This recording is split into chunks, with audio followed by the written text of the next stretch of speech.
శ్రీనిరంతరానంద నిశ్రేయసార్థసాధకము శ్రీనిరంతరానంద నిశ్రేయసార్థసాధకము సర్వకిల్బిషబాధకము సమగ్ర విజ్ఞానదము మహామహిమఘనము మహామహిమఘనము శరణమగుమాకు సద్గురు చరణయుగము. వాస్తవం సార్థకమైనటువంటి ప్రసంగం కొంచెంది గారు చేసింది విన్నాను. నాకు ఈ జ్యోతి పత్రికలో వారి వ్యాసం చూస్తుంటాను ప్రతి వారం కూడా. నాకు మా మాస్టర్ గారి అనుగ్రహం, కృష్ణమాచార్య గారి అనుగ్రహం, మా తాతగారి అనుగ్రహం రెండుగా నాకు ఎప్పుడు కనపడలేదు, కనపడదు. దానివల్ల నాకు కలిగినటువంటిది ఏంటంటే, ఈ చెయ్యి ఇప్పటికి 60వ సంవత్సరం నడుస్తుంది. ఇంతవరకు ఎప్పుడు సాచి నాకు ఇది కావాలని అడిగేటువంటి దౌర్భాగ్యం నాకు ఆయన ఇవ్వలేదు, ఎవ్వరికీ ఇవ్వరు ఆయన నమ్మిన వాళ్ళకు. ఆయన్ని కలుద్దాం అంటే నేను ప్రయత్నం ఏది చేయింది దాన్ని దుంప వేయాలి, అదే సమకూర్చాయి. అట్టా తమాషాగా మాస్టర్ గారి యొక్క సన్నిధిలో వారిని కలిసేటువంటి అవకాశం కలిగింది నాకు. వారు ప్రాథమికంగా 2 ప్రశ్నలు లేవనెత్తారు. ఒకటి రచనలు, శేషగిరిరావు గారి రచనలు. 2 ప్రచారం. సందర్భవశాన స్థూలంగా ఎందుకు ఎవరు ఎవరినైతే అనుసరిస్తారో, ఎవరు ఎవరిని ఆదర్శంగా పెట్టుకొని జీవిద్దాం అనుకుంటారో, ఎవరికి తనదైన జీవితం అనేది ఉండకుండా తన గురువే తన జీవితంగా వెలుగుగా నడుపుకుంటూ ఉంటాడో వాడికి వేరే జీవలక్షణాలు ఉండవు. ఎందుకు? ప్రభాకర్ శాస్త్రి గారు ఒక వాక్యం చెప్పారు. నన్ను వర్ణన చేయగా వల్లవదన్నా కన్నయందాక అని ఆయన ఏం చెప్పారు? వాళ్ళ గురువు గారు చెప్పారు, నన్ను గురించి నువ్వు ఎక్కడా వర్ణన చేయొద్దురా అబ్బాయి అని. ఆ లక్షణం మరి శాస్త్రి గారికి ఉంది. ఆ లక్షణం శాస్త్రిరావు గారికి రాకుండా ఎక్కడికి పోతుంది? ఎప్పటిదాకా? కన్నయందాక, నేనేమిటో నీకు తెలిసేవరకు. మీదన్ నీ వర్ణనం ఎందుకు? నేనెవరో తెలిసిన తర్వాత ఇంకా నువ్వు నా గురించి చెప్పేది ఏమిట్రా? ఇందులకు కొందాకం ప్రతీక్షించు మనసు. ప్రతీక్ష అంటే లోపలికి చుట్టం, బయటికి చుట్టం కాదు. శేషగిరిరావు గారి గురించి చెప్పుకోవటం ఎందుకు అంటే, ఆయన మనకన్నా గొప్పవాళ్ళని కాదు, మనకన్నా ఎక్కువ కష్టాలు పడ్డవాళ్ళని. శ్రీరాముడి గురించి చాలామంది అష్టమి నవములు కష్టము రోజులండి అని పిచ్చి ముండా కొడుకులని అర్థం. ఎందుకు? శ్రీకృష్ణుడు అష్టమి రోజు పుట్టాడు కాబట్టి, వాడు కష్టాలు పడ్డాడు కాబట్టి. శ్రీరాముడు నవమి రోజు పుట్టి కష్టాలు, మనం అంత గొప్పవాళ్ళమా? ఏమండి? వాళ్ళు పడ్డ కష్టాలు మన కోసం, వాళ్ళ కోసం కాదు. కాబట్టి శేషగిరిరావు గారి వ్యక్తిగత ఆర్థిక కుటుంబ జీవితాల్లో మనందరికన్నా 10 ఎక్కువ కష్టపడ్డారు, నాకు స్వయంగా తెలుసు. అయినా గురువుగారికి ఇచ్చినటువంటి గీత దాటి వారి శ్వాస కూడా నడపటానికి ఇష్టపడలేదు, అది కూడా నాకు తెలుసు. కాబట్టి వారికి ఏమిటి శ్వాస అంటే, వారు గురువుగారు నడిచినటువంటి మార్గం. వారి గురువుగారు ఏం మార్గం చెప్పారు? నన్ను వర్ణన చేయగా వల్లవదన్నా. తర్వాత ఇంకో ఆజ్ఞ ఏమిచ్చారట? కవితాశిల్పము సల్పగా తొలుత వేట్కలు రేగే. అది కూడా వాళ్ళ గురువుగారే చెప్పాట. చాలా కష్టమైనటువంటి విషయం. నువ్వు ఏదన్నా చెప్పు, నేనట్ట కొద్ది మందినే చూశాను. 24 గంటలు వాడు నమ్మిన వాడి గురించి తప్ప 2వ వాక్యం రాదు. మా మాస్టర్ గారు సన్నిధిలో మెలిగినటువంటి మా మేనమావ గారు చెప్పేవాడు, ఉమేశాస్త్రి గారు. మా తాతగారి సంగతి సరే. అందులో ఆ పట్టీలోకి వచ్చినటువంటి వారు శాస్త్రిరావు. ఎందుకు? ఒక పిల్లవాడు ఒక పిల్లని పెళ్లి చేసుకున్నాడయ్యా, ఆడపిల్లకే చేసుకుంటాడు. ఆ పిల్ల దగ్గినా తుమ్మినా కన్ను ఇటు పెట్టినా మూతి వంకర పెట్టినా ముక్కు వంకర పెట్టినా వాడికి అది బొద్దుగా ఉంటుంది. అది ప్రతి వాడికి తెలుసు. అటువంటిది లోకోన్నత మహనీయ పురుషుణ్ణి ఆశ్రయించి వాళ్ళ యొక్క జీవితంలో అనుసరించి అనువర్తిస్తున్నటువంటి వాడికి వాళ్ళ ప్రతి కదలిక కూడాను పరమాద్భుతంగానే ఉంటుంది.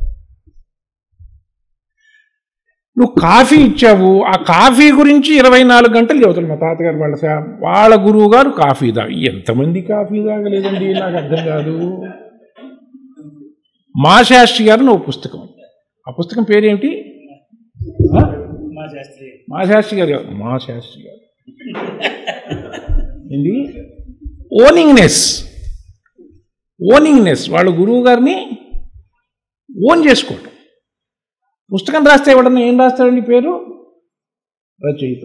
కర్త అని రాశాడు ఈయన. కర్త ఏంది అంటే మా శాస్త్రి గారికి ఈయన కర్త. నువ్వేమో 100 అర్థాలు చెప్పుకోవచ్చు దాని గురించి. ఆ పుస్తకంలో ఆయన ఒక వాక్యం రాస్తాడు, బడికి అట్ట వెళ్ళాడు గురువు గారు. ఎంతమంది పంతులు పోవట్లేదండి, నాకు అర్థం కాదు. అయితే దాంట్లో కూడా ఒక మెరుపు కనపడుతుంది. ఆ మెరుపును చూడటమే కవి యొక్క లక్షణం. వాడికి జీవితంలో ప్రతిదీ కొత్తగానే ఉంటుంది. ఆయన ఇంటి పేరు కూడా కొత్తే. ఆయనకు ఈ జీవితంలో నిత్యము కొత్తగా ఏం కనబడుతుంది అంటే, ప్రతిరోజు కొత్తగా కనపడేవాడు ఎవడరా అంటే సూర్యుడే. ప్రతిరోజు కొత్తగా ఎవడు కనపడతాడు? సూర్యుడే వాడు గురువుగారే. అది ఆయనకు అదే మార్గంలో చేయబట్టుకొని సంగచ్చధ్వం నడిచినటువంటి వారు శేషగిరిరావు గారు. 2గా జీవించారా? 2 శరీరాలుగా ఉన్నాయంటే 2 శరీరాలుగా ఉన్నాయి, కానీ 2గా జీవించలే. ఇంకొక మాట, శ్రీమద్ రామాయణం మీరు వాల్మీకి మహర్షిది చదివి తర్వాత వ్యాసుడి భారతం చదివితే చాలా ఘట్టాల్లో వ్యాసుడు వాల్మీకిని కాపీ కొట్టాడు అనిపిస్తుంది. కాపీ కొట్టాడు. మీరు రెండో చిన్న మాట కాదు నేను చెప్పేది. ఎందుకు? అదే చేయాలి కాబట్టి, అంతకన్నా చేయాల్సింది లేదు. ఒక పిల్లవాడు లాగేసుకున్నాడు, అయ్యా ఈ ప్యాంట్ అంటే కూడా నాకు వచ్చి చావదు. ఎట్టేసుకుంటే వాళ్ళు అయ్యెట్టేసుకున్నాడు, వీడు ఎట్టేసుకుంటాడు. వాళ్ళ నాయన ఎట్ట చొక్కా వేసుకున్నాడు, వీడట్టా వేసుకుంటాడు. కాబట్టి గురువుగారు ఏ రచనలైతే చేద్దామని చెప్పాడు, ఏ రచనలు చేస్తే హృదయము ఆనందము అనేటువంటి స్థితిని అప్రయత్నంగా పొందుతుందో, ఆనందం కోసం తాపత్రయపడక్కర్లే. మనం ఉన్నదే దాంట్లో మనం చేసేది ఏంటంటే కష్టపడి దాన్ని దూరంగా వెళ్తాం, చాలా ప్రయత్నం చేసి దాన్ని దూరంగా వెళ్తాం. అట్టా కాకుండా ఎదుటి మనిషికి కావలసినటువంటివి అందించటంలోనే నీకు జీవితానికి ఆనందం ఉంటుంది. నీ జీవిక అప్రయత్నంగా గడుస్తుంది. అప్రయత్నంగా గడుస్తుంది అని తమ జీవితాల ద్వారా రుజువు చేసినటువంటి వాళ్ళ జీవితాల గురించి మనం చెప్పుకోవాలి. కానీ 10 రూపాయలని 50 రూపాయలు చేయటం, అది వాళ్ళ పసిపిల్లగాడిని అడిగితే చెప్తాడు. పసిపిల్లవాడిని అడిగితే చెప్తాడు. ఉదాహరణకు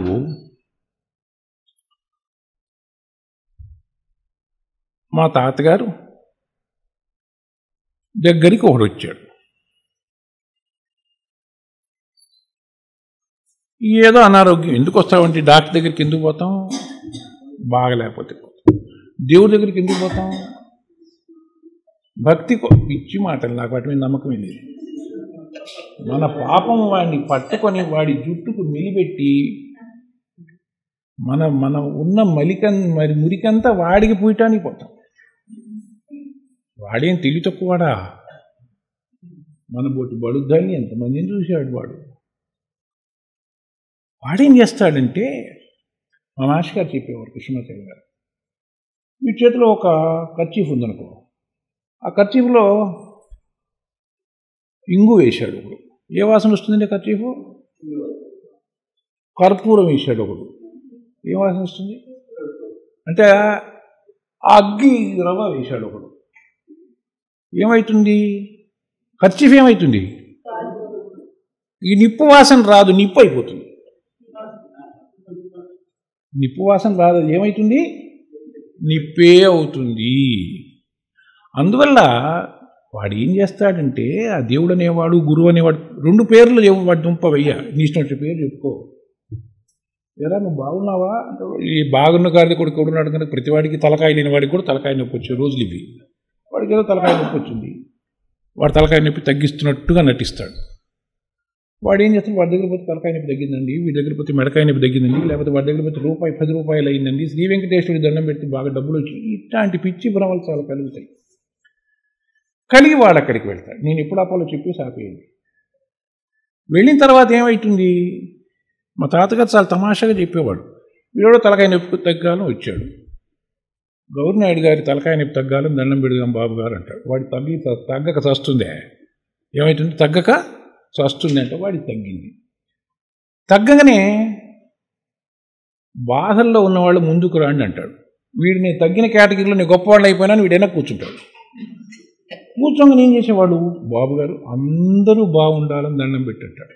వారిని ఎంత దొంగముడా కొడుకండి, వీడు వచ్చి దేనికి వెళ్ళాడు, వీడు తలకాయ నొప్పి తగ్గాలి. ఆయన ఏం చేయమంటున్నాడు, వీడిని అందరూ బాగుండాలని దండం పెట్టంటాడు. ఇంకా కాస్త దుర్మార్గం, వాడి బాధ మనకు వచ్చైనా వాడు బాగుండాలంట. వారిని అసలు అందరూ బాగుండాలనేదే ప్రార్థన అని తెలియటమే ప్రార్థన. మా తాతగారి దగ్గర 10 నిమిషాలు ఎవడైనా కూర్చున్నాడంటే ఇది పెద్దగా ప్రయత్నం చేయక్కర్లే, దానంతట అది అంటుకుంటుంది. ఆ ఫివికాల్ లాగా ఎట్లా ఉంటే ఎంత పీకినదా అది అంటుకుపోతుంది. అందువల్ల ఎందుకు రామకోటయ్య గారు ఎంబడిపడ్డాడు శేషగిరిరావు గారు, ప్రభాకర శాస్త్రి గారు ఎంబడి ఉన్నటువంటి వాడు రామకోటయ్య గారు ఎంబడి ఎందుకు పడ్డాడు అని ప్రశ్న వేసుకుంటే, ఎంబడి పడలేదు శాస్త్రి గారు ఎంబడి పడ్డాడు అనే నేను చెబుతాను. రామకోటయ్య గారు ఎంబడి పడలే, అప్పుడు కూడా శాస్త్రి గారు ఎంబడే పడ్డాడు. ఎందుకు, ఇద్దరు లేరు కాబట్టి. ఆయనే చెప్పాడు.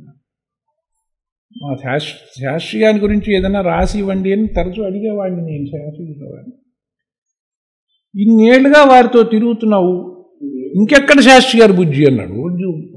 పునాదులు కలిపోయి మాట మాట్లాడాడు. గురువుగారి గురించి ఇట్ట మాట్లాడతాడు ఏమిటరా ఈయన, నాకు బాధేసింది. రెండో వాక్యం ఏం చెప్పాడు, ఇన్నాళ్ల బట్టి తిరుగుతున్నావు, నీకు ఇదేనా అర్థమైంది, ఇంకా శాస్త్రి గారు వేరే ఎక్కడున్నారు వీరే అని తాతగారు చూపించాడు.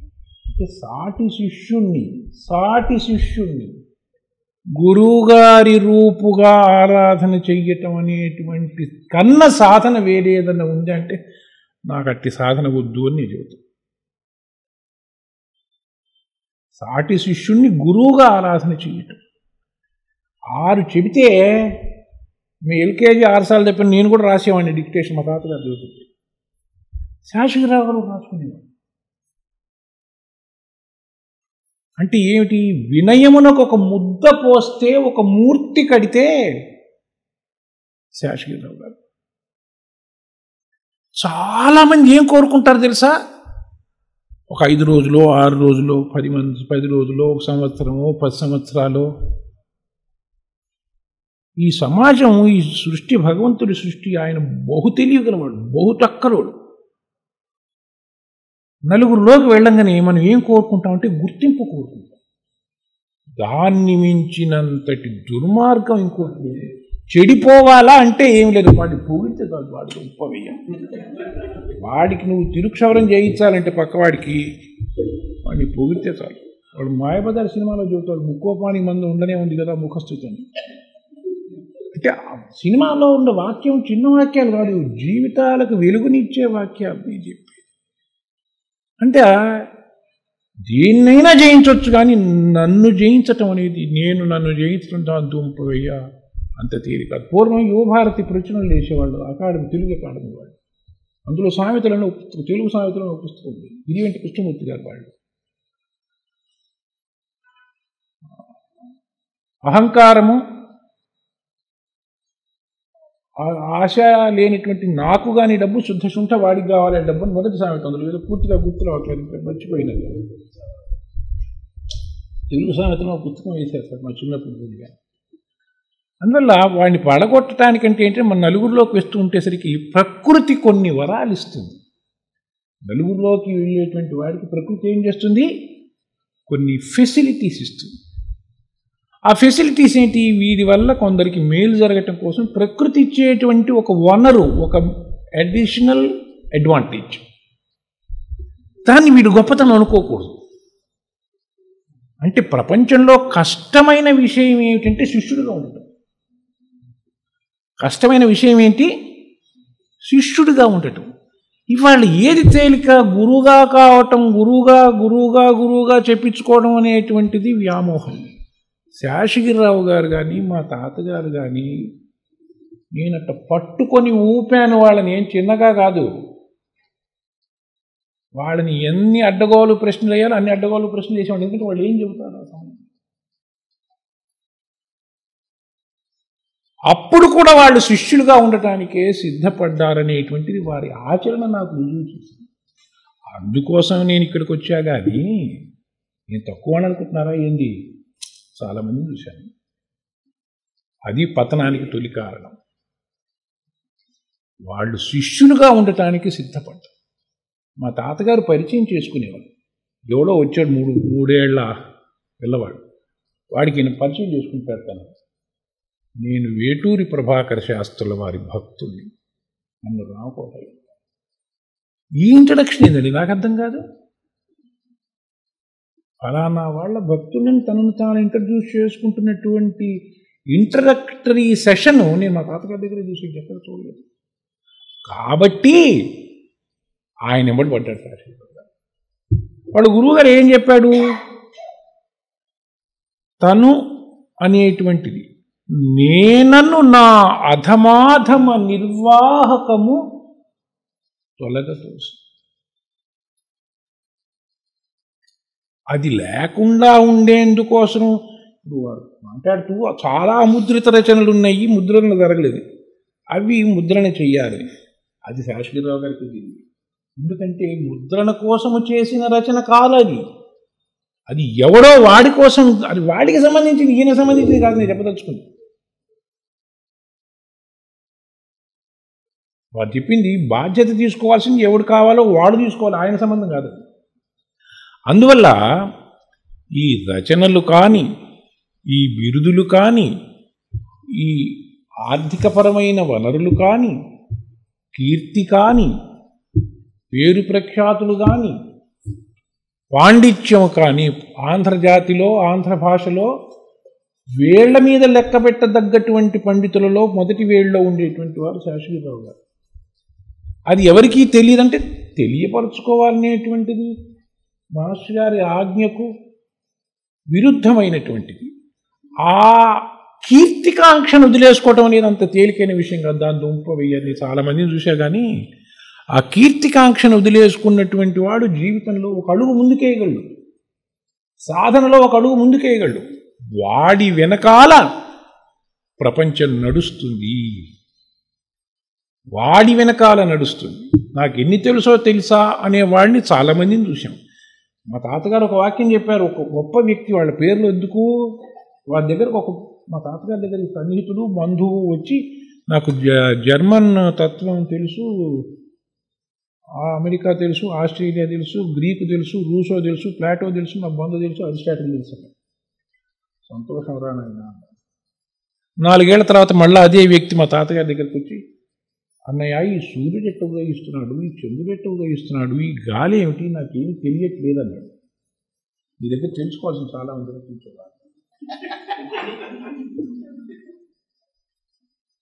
అంటే నాకేమీ తెలియదని తెలియటాన్ని మించినటువంటి తెలివిడి ఇంకోటి లేదు. మా తాతగారు ఒక వాక్యం చెప్పేవారు, గురువుగారి దర్శనం అయిన తర్వాత నాకేమి తెలియదు అనేది గట్టిగా తెలిసిందట. అట్టి స్థితి మనందరికీ కూడాను అన్నీ తెలిసినటువంటి వాడు మాత్రమే ఇవ్వగలడు. అందుకోసం ఇక్కడికి వచ్చాం. కానీ ఆయన ఏదో అంతటి వాడు ఇంతటి వాడు. వాళ్ళ ఆవిడ కూడాను, మేము వాళ్ళ ఇంట్లో సభ్యులము. మా తాతగారికి 10 నిమిషాల్లో శరీరం వదిలేస్తారు రంగా రైల్లో. నేను అడిగా, ఊపిరి అందటం లేదు. అప్పటికి నేను చదివి వినిపిస్తున్నాను మరి శాస్త్రీయాన్ని గురించినటువంటి వ్యాసాలు, మణిమంజరిలో ముద్రితమైన వ్యాసము నేను ఆ స్థితిలో ఆయనకు నేను రైల్లో వినిపిస్తున్నాను. చిన్న విషయాలు కాదు ఇవి. నువ్వు చేసి చూడు, నీకు తెలుస్తుంది. ఊరికి ఇక్కడ కూర్చొని ఉపన్యాసం చేయడం కాదు, చేసి చూడు. ఆ స్థితిలో, ఊపిరందని స్థితిలో అంటున్నప్పుడు నన్ను శాస్త్రి గారు గురించినటువంటి రచన చదివి వినిపించినట్టు నేను చదివి వినిపిస్తూ, తాతగారు ఇప్పుడు మీ శరీర స్థితి గురించి మీ గురువుగారు ఏమంటున్నారు? ఇది ఉండేది కాదు బాబు, పోయేదన్నాడు. వారి శ్వాస వెంట వచ్చినటువంటి తుది పలుకు గురువుగారిని గురించినటువంటి శ్రీకృష్ణమాచార్య జయమన్నాడు. వాడి గురించి చెప్పుకోవాలి కానీ నేను అది సాధించా ఇది సాధించా ఎవడికి కావాలండి? శరీరం వదిలేటప్పుడు వాడెవడో వాడి సత్తా ఏందో తెలుస్తుంది. స్నానానికి వెళ్ళిన వాడు తలుపుకు ఆనుకొని శరీరం వదిలేసంటే వాడు శాశ్వతరావు గారు మునగాడు కానీ పెళ్ళికి పోయినట్టు ఎవడికి ఇవన్నీ? వాడి జీవితమే ఒక గ్రంథము, వాడి జీవితమే ఒక పాఠము, వాడి జీవితమే ఒక సందేశము. వాడి కోసము ఈ సృష్టి ఎదురు చూస్తుంది. వాడు నడిచిన మార్గంలో నడవడం కోసం ఎదురు చూస్తుంది. వాడి నడక ఎంతమందినైనా ఎంతకాలానికైనా ఆకర్షించి వాడి వెనకాల నడిపించుకుంటుంది. అట్లా నడిపించటం కోసంగాను వాళ్ళ గురువుగారు తయారు చేసినటువంటి ఒకానొక మూర్తి శేషగిరిరావు గారు. గురువుగారు తయారు చేసినటువంటి మూర్తి ఇది చెప్తుంది. అయితే గురువుగారు నన్నెందుకు తయారు చేయలేదంటే నువ్వు సిద్ధంగా లేవు కాబట్టి. నువ్వు సిద్ధంగా ఉంటే గురువుగారు నిన్ను కూడా తయారు చేస్తాడు. నేను ఏం చేస్తానంటే ఎన్ని రకాల అడ్డంకులు కలిగించాలో గురువుగారికి అన్ని రకాల అడ్డంకులు కలిగించడంలో నా తర్వాతనే ఎవడైనా సరే. అందువల్ల ఆయన కూడా వెయిట్ చేస్తాడు ఆయన. మా మాస్టర్ గారు కృష్ణమాచార్య గారు చెప్పినటువంటిది, ఇతరులు చేసే తప్పుల ఎడల ఓర్మి వేచి ఉండే తత్వం, క్షమించే తత్వం కావాలి. ఏంద్రా క్షమించే తత్వం అంటే? మా మాస్టర్ గారు చెప్పారు, ఈ అబ్బాయి నాకు బాగా నచ్చాడు, చొక్కా బాగుంది, మీరు ఏదో పోగొట్టాడు, లేకపోతే ఏదో మంచి నువ్వు చాలా గొప్పవాడిని ఈ పిల్లగాడికి చెప్తాను. దమ్మిడి పనికి అక్కడ పోతాడు. మనం చెడగొట్టా అంటే అది మార్గం. ఆ పక్క అబ్బాయి ఎవరో పొరపాటు చేశాడు అనుకో, ఊళ్ళందరికీ చెబుతాం, ఆయన మాత్రం చెప్పను. ఇది కాదురా నాయన జీవించే పద్ధతి, ఇట్లా నడవాలరా అని వాడిని పక్క తీసుకెళ్ళి చెప్పి, నేను అనుకుని పొరపాటు అయితే నేను కరెక్ట్ చేసుకుని, ఆ పిల్లవాడు పొరపాటు అయితే ఆ పిల్లవాడిని కరెక్ట్ చేయటం అనేటువంటిది చేయకుండా, ఈ పిల్లవాడు చేసిన మంచేమో ఇతనికే చెప్పి చెడగొడతా, ఆ పిల్లవాడు ఏదో చిన్న పొరపాటు చేస్తే అది మాత్రం యావత్ భూగోళానికి చెబుతా. దానివల్ల ఆ అబ్బాయి చెడిపోడు, ఈ అబ్బాయి చెడిపోడుగా నేను మాత్రం చెడిపోతానయ్యా. అందువల్ల సీతను అడుగుతాడు హనుమంతుడంతటి వాడు వెళ్ళి, వీళ్ళందరినీ ఇబ్బంది పెట్టక తొక్క తీసేదా అంటాడు. నేను చేసిన పాపం ఏదో అయితే ఉందో దానివల్ల నేను ఇబ్బంది పడ్డాను నాయనా అని చెప్తుంది సీత. ఎవడి లోకం మొత్తం కూడా ఎవడి పేరు వింటే పాపాలు పటాపంచలవుతాయో ఆ తల్లి సీత చెప్పిన మాట కశ్చిన్నాపరాధ్యతే కశ్చిన్నాపరాధ్యతే. అందువల్ల తొలి గుణము క్షమ. ఆ క్షమాగుణము కలిగినటువంటి వారిలో శేషగిరిరావు గారి దంపతి నేను ఎరిగిన మొదటి వాళ్ళల్లో ఉంటుంది. వాళ్ళ కుటుంబంలో వచ్చినటువంటి ఇబ్బందులు కానీ, ఆర్థికంగా వాళ్ళు పడ్డ ఇబ్బందులు కానీ ఎక్కడా బయటికి చెప్పుకోకుండా నిరంతరము మాస్టర్ గారి గురించి చెప్పుకోవటమే వాళ్ళ జీవితంగా నడుపుకున్నటువంటి ఆ కుటుంబము అందరికీ ప్రేరణ ఎగుగాక, వారి మార్గములో మనల్ని వారే నడుపుతురుగాక. సంగచ్చధ్వం అంటే కలిసి నడవటం కోసంగాను చేసే ప్రయత్నమే తప్ప ఎవడికి వాడు నేను వడివడిగా ముందుకు వెళ్తానంటే ఎవడు వెళ్ళలేడు. శ్రీమద్రామాయణంలో రాముడు చెప్తాడు, భరతుడికి చెప్తాడు అరణ్యకాండలో. అసలు మీకు భగవద్గీత సారాంశం అంతా అక్కడ రాముడికి చెప్తాడు భరతుడికి. అందువల్ల ఒకడు ముందుకు నడుస్తున్నాడు అంటే వాడు ముందుకు ఎందుకు నడుస్తాడంటే వీడిని వెనకమని చేయబట్టుకొని వెళ్ళడం కోసమే. ఆ ఒకళ్ళనొకళ్ళు కలిసి వెళ్ళేటువంటి మార్గమే మాస్టర్ గారి మార్గము. ఎవడికి వాడిని ముక్కు పీసుకుంటా గొంతు పీసుకుంటా అంటే పీసుక్కోవాలంటాడు ఆయన. అయ్యా అందరం కలిసి నడుస్తాం, కలిసి ప్రార్థన చేస్తాం, కలిసి అందరి యొక్క కష్టసుఖాలు కలిసి పంచుకుంటామనే వాడి కోసం అది.